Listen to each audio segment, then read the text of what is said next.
یہ آف شور آئل رگ 16 فلورز اونچی اور 2 فٹ بال فیلڈز جتنی چوڑی ہے، اور اس کا وزن حیرت انگیز طور پہ ایک ایئر کرافٹ کیریئر سے بھی زیادہ ہے۔ اس آئل پلیٹ فارم کو اپومیٹکس کہا جاتا ہے، جو فی الوقت نارتھ امریکہ میں لوئیزیانا کے ساحل سے 130 کلومیٹر دور گلف آف میکسیکو میں موجود ہے۔ لیکن اس کی منزل کا آغاز آج سے چند سال پہلے ہزاروں میل دور ساؤتھ کوریا سے ہوا تھا، جہاں ہزاروں ورکرز اور انجینئرز اس آئل پلیٹ فارم کو بنانے میں مصروف تھے۔ پورے 7 سالوں کی محنت کے بعد جب اپومیٹکس کو تیار کر لیا گیا تھا تو انجینئرز کو ایک ایسا چیلنج فیس کرنا پڑا جو وہ اپنے کیریئر میں پہلی بار کر رہے تھے۔ مسئلہ یہ تھا کہ اس دیو قامت اسٹرکچر کو ساؤتھ کوریا سے گلف آف میکسیکو کے لیے روانہ کرنا تھا، اور اس کے لیے دنیا کا سب سے بڑا میرین ٹرانسپورٹ ویسل منگایا گیا۔ اپومیٹکس آئل پلیٹ فارم کو اٹھا کر اس ویسل پہ رکھنا ایک ایسا ٹاسک تھا جس میں کم از کم 7 دن لگنے تھے۔ لیکن اچانک ان کو خبر ملی کہ پیسیفک اوشن میں ایک طوفان پیدا ہوا ہے، اور اس طوفان نے سپر ٹائفون کی شکل اختیار کر لی ہے۔ اس لیول کا ٹائفون 20 سالوں میں ایک مرتبہ پیدا ہوتا ہے۔ 315 کلومیٹر فی گھنٹہ کی رفتار سے گھومتا ہوا یہ ٹائفون اگلے 7 دنوں کے بعد کسی بھی وقت ساؤتھ کوریا کے ساحل پر حملہ کر سکتا ہے۔ اور یہ بات تو ہم سب کو معلوم ہے کہ سپر ٹائفون جب کہیں حملہ کرتا ہے تو نقصان پہنچائے بغیر نہیں جاتا۔ ورکرز، انجینئرز اور ٹرانسپورٹ ایکسپرٹس کے لیے اب چیلنج یہ تھا کہ ان کو 7 دنوں کا کام صرف 3 دنوں میں کرنا تھا۔ یعنی اگر 3 دنوں کے اندر اپومیٹکس آئل پلیٹ فارم کو شپ یارڈ سے اٹھا کر اس مرین ویسل پہ لوڈ کر کے روانہ نہ کیا گیا تو سالوں کی محنت ایک ہی پل میں ضائع بھی ہو سکتی ہے۔ یہ ایک ایسا مسئلہ تھا جس نے نیچے سے لے کر اوپر تک ساری مینجمنٹ کو ہلا کر رکھ دیا تھا۔ زیم ٹی وی کی ویڈیوز میں ایک بار پھر سے خوش آمدید۔ ناظرین، یہ oil plate form shell oil company کا سب سے بڑا پروجیکٹ تھا، اور یہی وجہ تھی کہ ان کے پاس ایک چھوٹی سی بھی غلطی کی جگہ نہیں تھی۔ سپر ٹائفون کو اوائڈ کرنے کے لیے اور اپومیٹکس کو وقت سے پہلے روانہ کرنے کے لیے بچا کچا کام پورا کرنا بہت ضروری تھا، جس کے لیے ورکرز کی ایک ایکسٹرا آرمی بلوائی گئی۔ ورکرز نے دن رات ایک کر دیا اور جلد از جلد اپومیٹکس کو ٹرانسپورٹ کے لیے تیار کرنا شروع کر دیا۔ دوسری طرف مینجمنٹ میٹیورولوجیکل ایڈمنسٹریشن سے مل کر سپر ٹائفون کی موومنٹ پر نظر رکھے ہوئے تھی۔ ان کو ایک امید تھی کہ شاید یہ سپر ٹائفون اپنی ڈائریکشن بدل لے، لیکن ان کی امیدوں پر تو جیسے پانی ہی گزر گیا جب ان کو یہ معلوم پڑا کہ ٹائفون تو پیسیفک اوشن سے سیدھا ساؤتھ کوریا کی جانب بڑھتا جا رہا ہے۔ ورکرز کی آرمی نے جی جان لگا کر صرف 3 دنوں کے اندر اپومیٹکس کا سارا کام کمپلیٹ کر لیا، اور اب باری تھی اس دیو قامت اسٹرکچر کو اٹھا کر فلوٹنگ ڈاک پر رکھنے کی۔ اس پورے اسٹرکچر کا وزن حیرت انگیز طور پہ 41,000 ٹنز بتایا جا رہا تھا۔ اتنا زیادہ اسٹیل تو برج خلیفہ کی کنسٹرکشن میں بھی استعمال نہیں ہوا تھا جتنا اس آئل پلیٹ فارم پہ لگایا گیا تھا۔ بڑے بڑے ہائیڈرولک جیکس کی مدد سے ایک انچ کر کے اس کو دھکیلا گیا اور فلوٹنگ ڈرائی ڈاک پر رکھ دیا گیا۔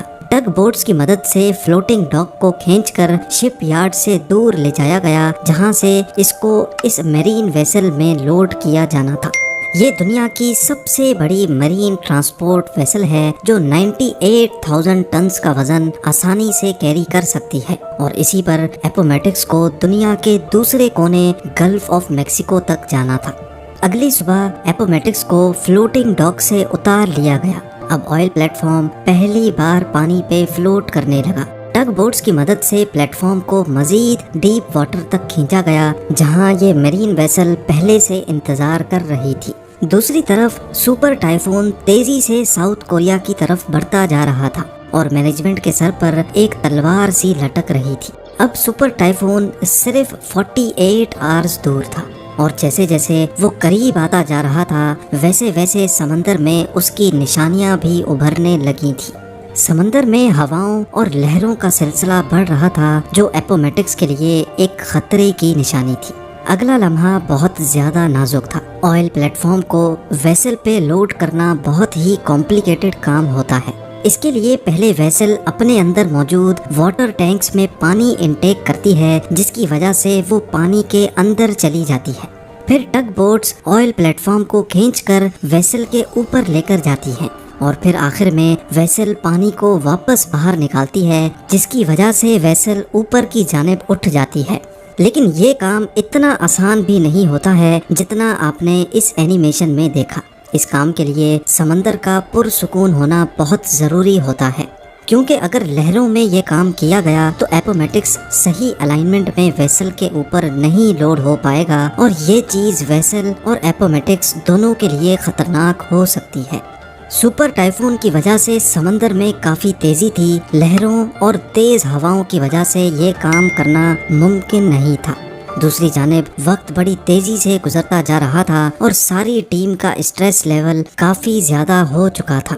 خوش قسمتی سے میٹیورولوجیکل ڈپارٹمنٹ کی جانب سے ٹیم کو اگلی صبح صرف 2 گھنٹے کا وقت دیا گیا، جس میں چانسز تھے کہ سمندر پرسکون رہے گا۔ ان 2 گھنٹوں میں اگر یہ کام نہ کیا گیا تو پھر اس کے بعد اور کوئی چانس نہیں مل پائے گا۔ سپر ٹائفون اب صرف 36 گھنٹے دور تھا۔ صبح سویرے جیسے بتایا گیا تھا، سمندر پوری طرح سے پرسکون تھا۔ پہلی فرصت میں آئل پلیٹ فارم کو ویسل کے اوپر کھینچ کر لایا گیا اور ویسل نے اس کو پانی سے نکال کر اپنے اوپر لوڈ کر لیا۔ سپر ٹائفون سے کئی گھنٹے پہلے ایپومیٹکس آخر کار ساؤتھ کوریا کو الوداع کرنے میں کامیاب ہو چکا تھا۔ شیل نے اپنے آئل پلیٹ فارم کو سپر ٹائفون سے بچا کر پہلا چیلنج تو کمپلیٹ کر لیا تھا، لیکن اس کا مطلب یہ نہیں کہ اب آگے اور کوئی چیلنج نہیں آنے والا۔ کئی مہینوں کے سفر کے بعد ساؤتھ ٹیکسس میں آئل پلیٹ فارم کو دوبارہ ان لوڈ کیا گیا، کیونکہ 4 ماڈیولز ایسے تھے جن کو یہاں پر مینوفیکچر کیا جا رہا تھا۔ ماڈیولز کو ایک ایک کر کے پلیٹ فارم پہ فٹ کیا گیا اور ایک بار پھر سے اس کو 130 کلومیٹر دور اپنی منزل کے لیے روانہ کیا گیا، جہاں اس کو اگلے 40 سالوں تک رہنا تھا۔ پورے 7 سالوں کی محنت کے بعد آخر کار اب وہ گھڑی آ چکی تھی جب ایپومیٹکس کو 30,000 فیٹ نیچے آئل ویل کے ساتھ کنیکٹ کرنا تھا۔ جس جگہ ایپومیٹکس پانی میں فلوٹ کر رہا ہے، یہاں سمندر کا باٹم 7,400 فیٹ ڈیپ ہے۔ یہ اتنی زیادہ گہرائی ہے کہ اس میں لگ بھگ 3 برج خلیفہ فٹ آ سکتے ہیں، لیکن جس آئل ویل سے ایپومیٹکس کو کنیکٹ کرنا تھا وہ حیران کن طور پہ اس گہرائی سے بھی مزید 22,600 فیٹ نیچے تھی۔ سمندر کی اتنی گہرائی میں پانی کا پریشر بہت زیادہ ہوتا ہے، جہاں پر کسی انسان کا جانا اور پھر وہاں کوئی مشن انجام دینا امپاسبل ہوتا ہے۔ لہٰذا سمندر کے باٹم پہ آئل ویل کی اوپننگ کے ساتھ ایپومیٹکس کو کنیکٹ کرنے کے لیے remotely operated under water vehicle کو استعمال کرنے کا فیصلہ کیا گیا۔ انسٹالیشن کریو جو کہ ایک الگ پلیٹ فارم سے انڈر واٹر پائپ لائنز کو انسٹال کر رہا تھا، انہوں نے ROV کو کرین کی مدد سے سمندر کے اندر بھیجا۔ یہ ایک بہت ہی کمپلیکیٹڈ کام ہوتا ہے جس میں پائپ لائن کو ٹھیک آئل ویل کی اوپننگ کے اوپر جا کر لینڈ کرانا ہوتا ہے۔ 7,400 فیٹ نیچے یہ کام اتنی ایکوریسی سے انجام دینے کا کنٹرول اوپر بیٹھے ROV آپریٹر کے ہاتھ میں ہوتا ہے، جو کسی ویڈیو گیم کی طرح یہ مشن پرفارم کر رہا ہوتا ہے۔ خوش قسمتی سے یہ کام پہلی باری میں ہی کر لیا گیا۔ اب باری تھی پائپ کو انسٹالیشن پلیٹ فارم سے ایپومیٹکس تک ٹرانسفر کرنے کی۔ اس پروسیس کو رائزر ٹرانسفر کہا جاتا ہے، جس میں 4 الگ الگ ویسلز ایک ساتھ کام کرتی ہیں۔ پہلے ایپومیٹکس میں سے ایک چین نکالی گئی، پھر ROV نے یہ چین لے کر دوسری شپ تک پہنچائی۔